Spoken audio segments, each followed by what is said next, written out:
Greetings! I am Herbert Erpaderp, and today I'm going to show you how I painted these Pershings. These 15mm scale plastic models are from Battlefront, part of their now unavailable Grimball's Beast box. You can, however, find these in their own box. A replacement for the Grimball's Beast box doesn't seem to be available at the time of recording. Okay, let's get to it. First, these tanks were primed using black Stynylrez primer, but you could use whichever primer you feel comfortable with. I then base coat the tanks in Vallejo model colour Brown Violet. This is obviously thinned enough to run through the airbrush.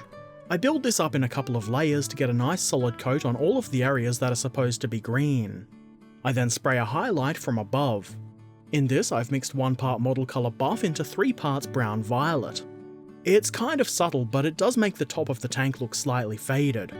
To add more fading and wear, I do some dry brushing. I apply this to the upper surfaces and raised edges all around the tank. This time the mix is 2 parts buff to 3 parts Brown Violet, so it's a little bit lighter than the airbrushed highlight.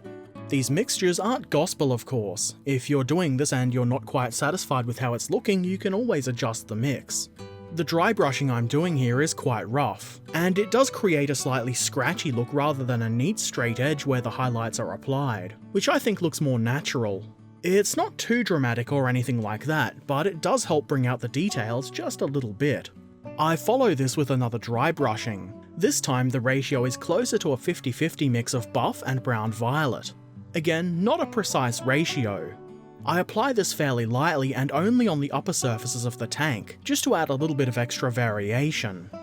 It's quite subtle, but if you look close enough you can see a slight difference where this has been applied. I then apply a coat of Army Painter Strong Tone, mixed something like 40% water and 60% Strong Tone. I apply this all over the tank. I'm using this as kind of a filter to add a more browny, dirty tone to the colour of the model. This should give even more colour variation. It will also go into the gaps and darken them up a little bit. It kind of makes the details stand out just a little bit more. Try to avoid letting the strong tone pool up on flat surfaces, because that introduces bad looking tide marks as the strong tone dries. The result should be a used, kind of dirty, kind of weathered looking green tank. Of course, more weathering will be added later. I then applied Minotaur gloss varnish to the areas where I'll be applying decals.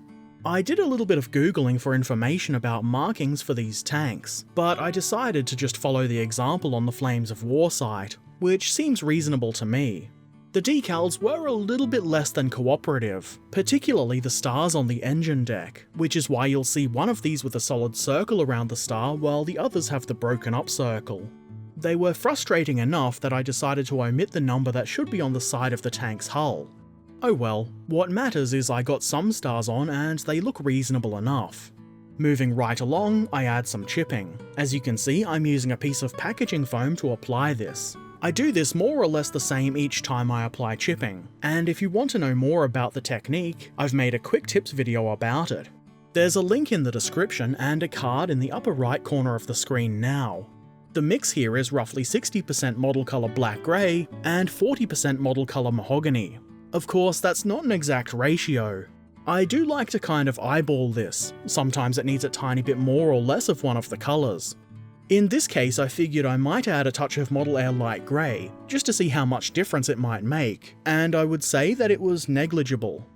Of course, there's nothing wrong with experimenting with colours. How else are you going to find colours that you like?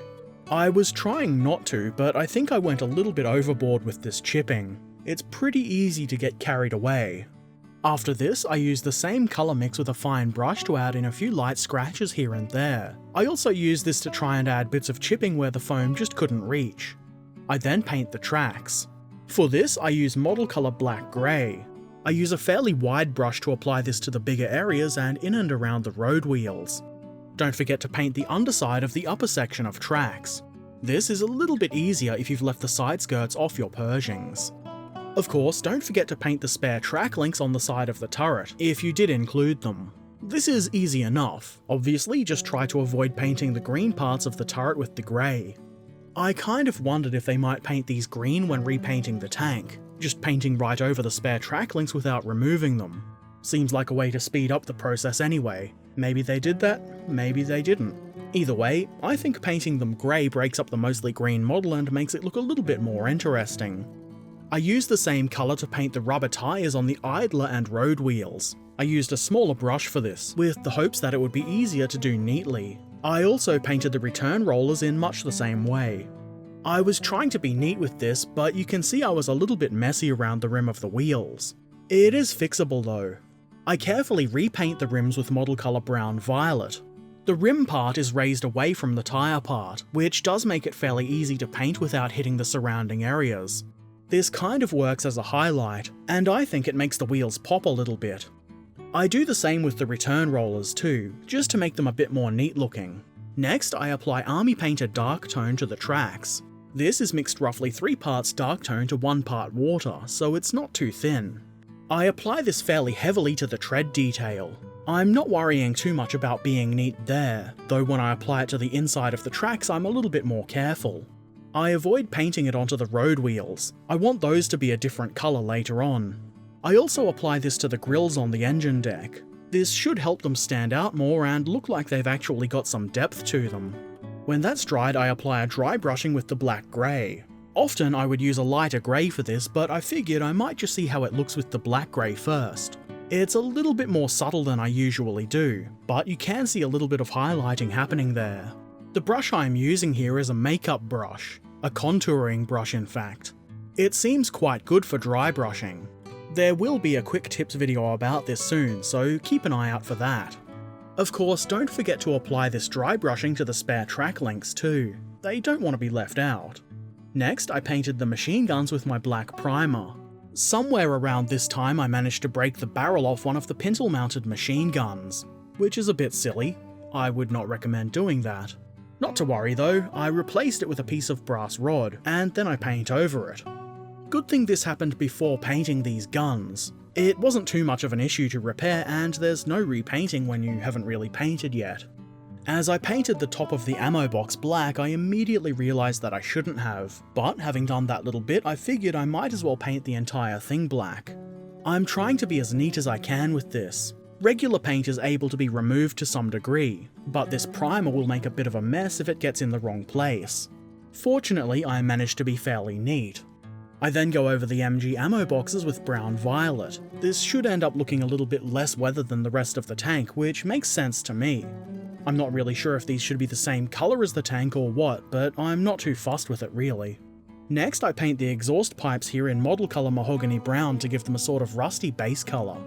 I don't think I'll put too much effort into the rust on this thing. I'm trying to have it look fairly new.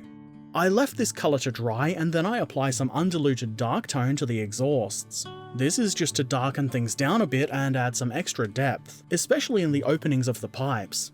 I then dry brush the machine guns with model colour black grey, again using the contour brush. I could have been more efficient and done these machine guns at the same time I did the tracks, but what's done is done. A little bit of inefficiency isn't the worst thing that could happen. Here you can see the difference this highlight makes.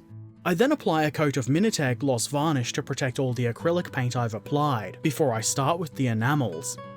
I apply AK Interactive Track Wash. I brush this onto the tracks. Dun dun dun. I didn't want this to go on too thick or heavily, so I wasn't quite applying it full strength, but rather than mixing some in a pot with some thinner, I dipped my brush into the track wash pot and then dipped that into the thinner, so there's not really a ratio I can give here. It's just kind of thinned a little bit. I make sure to apply this all over the tracks, even along the underside of the top section.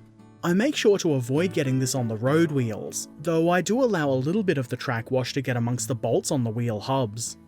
I almost forgot, but I apply this to the spare track links on the side of the turret too, because those are also tracks, obviously. It's a bit dark and hard to see while it's wet, but I did apply the track wash. You'll just have to trust me. Next, I add AK Interactive Dark Brown Wash for Green Vehicles, which is a super catchy name. I take a small brush and apply this around the hatches, in gaps and cracks and around the base of anything that protrudes out from the model. This adds a little bit of depth and shadow and, more importantly, a look of grimy dirtiness around the parts of the tank that would get dirty. Around hinges and things like that. I also applied this fairly heavily to the grills on the engine deck, because I figured those would look much better with a dark colour in the recesses. I apply this quite heavily, and in the video it looks like I've put way too much on, and I was definitely not neat about it. But that's fine. It can easily be cleaned up using clean thinner and a clean brush, which is what I do next. You can of course use AK Interactive thinner, but it's expensive. I use white spirits that I got from the art supply store at a much lower cost, and it's pretty much the same thing. I remove a significant amount of the dark brown wash. This also thins it out and makes it look a little bit more natural. Even when the wash has dried, the thinner should reactivate it and allow it to be moved around and removed. This is a pretty simple step, but I feel like it makes quite a difference. The difference is quite obvious. The pre-wash model is on the left. The one on the right looks way more used and dirty, and it looks like it has a lot more depth. I follow this with another layer of gloss varnish.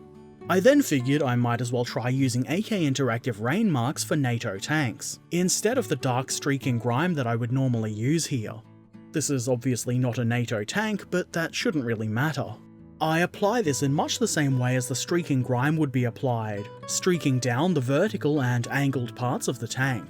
I also added a couple of very little spots on the tops of the turret and hull. Then I remove most of it with a clean brush with clean thinner on it, rubbing it in a downwards motion. I do that because that's how rain works. Gravity usually pulls it downwards, so that's how I try to apply most of the streaking. Seems like it makes sense. I ended up removing most of the rain marks, though it is still present. After that, I decided to use the dark streaking grime anyway, though not in the usual way. I diluted it with white spirit, in a mix roughly 40% dark streaking grime and 60% thinner. I sort of just add it to the gaps and vents and such all over the tank. I'm mostly using it to cover up the bits of rain streaks that have settled into the corners and gaps. Seems to have worked well enough. Another layer of gloss varnish, and now it's time for some dirt and dust. I airbrush a thin mix of AK Interactive dark mud. This is very roughly half dark mud and half thinner. I spray this mostly around the bottom of the hull and around the tracks.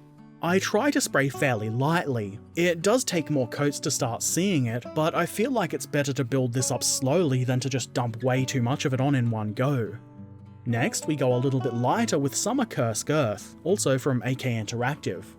This is thinned in about the same ratio as the dark mud, though none of the mixes are precise. I spray this mostly towards the top of the hulls and turrets. I'm trying to go quite lightly with this. I want it to slightly colour the paint underneath, but I don't want it to be overpowering. It's just dust, not wet mud. Then I thin some Africa dust effects at roughly the same ratio as the previous two colours. I just want to use this to kind of lighten the top of the model, so I spray directly down onto the top of the hulls, and mostly top down onto the turrets. I do hit the turret sides a little bit with this, but not too much. Then, as an extra little touch, I spray some black primer around the exhausts. I want to do this very, very lightly, though it is slightly heavier on one tank than the others. Oh well, it could have been much, much worse. I then seal all of that in with one final layer of gloss varnish, followed by AK Interactive Ultra Matte. As a finishing touch, I take my 2B pencil and run it along the raised edges of the treads. Only on the hulls though, the spare track links are just hanging there on the sides of the turret not being used, so nothing is rubbing them to a shine.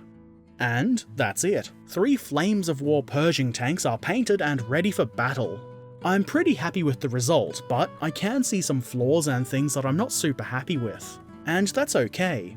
It's good to be able to see things like that in your work because that's how you adapt and improve. I definitely went a bit overboard with the chipping. I think I also went a bit too far with the weathering, particularly the grime and dark colours, but I don't think it's really excessive or especially unrealistic. It's just a bit more dirty than I initially wanted.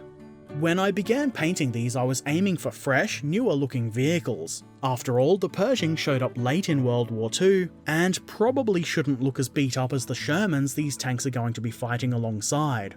That said, I'm still pretty happy with how these look. Undoubtedly someone's going to find some flaw in the colour I chose to paint these, but they're just going to have to deal with it, aren't they? The colours are accurate enough for my liking, and that's what matters to me. I started working on these quite a while ago, and I remember reading that the Pershing was painted a different colour to the Shermans, and that's reflected in my paint choice. I will be painting the Shermans that came in the Grimball's Beast box a different shade of green. and you will see a video about that, eventually. I do have some other things to paint first. I think the result I've got here is fairly good. It's not the most amazing paint job ever or anything like that, but they do look good, and I don't think I did anything particularly advanced or tricky to achieve these results. I don't really consider these videos tutorials, but hopefully you might find some of the techniques and ideas I've demonstrated in this video are helpful for you. There's a list of all the colours I've used in the description below. The colours I've chosen to use aren't the be-all end-all of Pershing painting. If you're painting your own Pershings, you should use whatever colours you think look best. If you have any questions or comments about anything I did during this video or just in general, be sure to ask in the comments section below. And of course, if you haven't done so already, feel free to subscribe to me here on YouTube, follow me on social media, and watch me live stream on Twitch. And if you really like the things I do, please consider helping to support the channel over at Patreon. Links to all of those things are in the description below. As always, I shall return soon, so until then, be excellent to each other. Happy modelling, and thanks for watching. Farewell.